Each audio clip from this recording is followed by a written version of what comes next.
And now to our other top story right here at 4 o'clock. It is a parent's worst nightmare, accusations of misconduct and abuse by those you trust to care for your kids.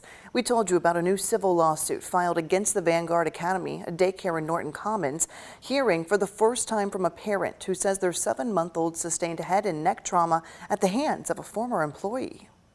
Utter disgust and anger towards, obviously, Rachael Flannery, but it's not just them anymore. Them covering it up and lying right to my face has caused a lot of emotional problems with us.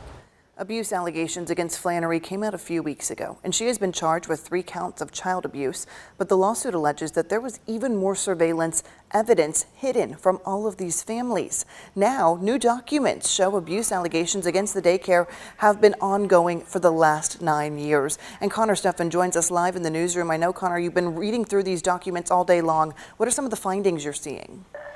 Yeah, Shay, I mean, just take a look at some of these findings. They go all the way back to 2012. They come from the Cabinet of Health and Family Services and its Office of the Inspector General, who over the course of a decade has published reports coming from 30 investigations of the daycare.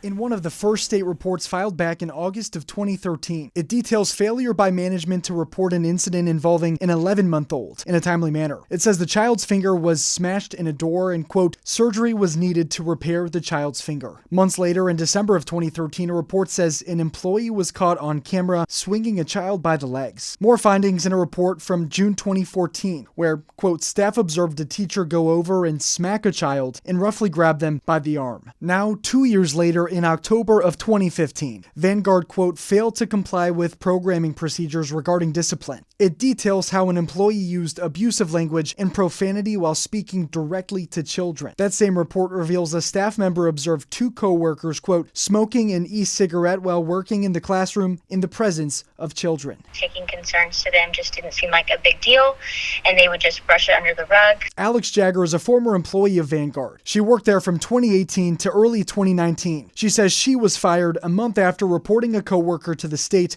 for alleged abuse. Once you start realizing things that go on in the center and things that are left unhandled, it isn't great. After Jagger's employment ended, a January 2020 report reveals the daycare failed to prove it did an out-of-state sex offender check and neglected background check on 2 staff members before hiring them. So it doesn't shock me. I think they don't want the negative attention. You know, they're supposed to be this great center. They're in Norton Commons, so obviously they care about their reputation, but the issue becomes they care more about their reputation and money than they do of the children in the rooms. We again reached out to the Vanguard Academy today, but after several attempts, we couldn't get a comment. We also reached out to Kentucky's Cabinet for Health and Family Services and are still waiting on a response. Shay? All right, Connor, thank you so much for staying on top of this story.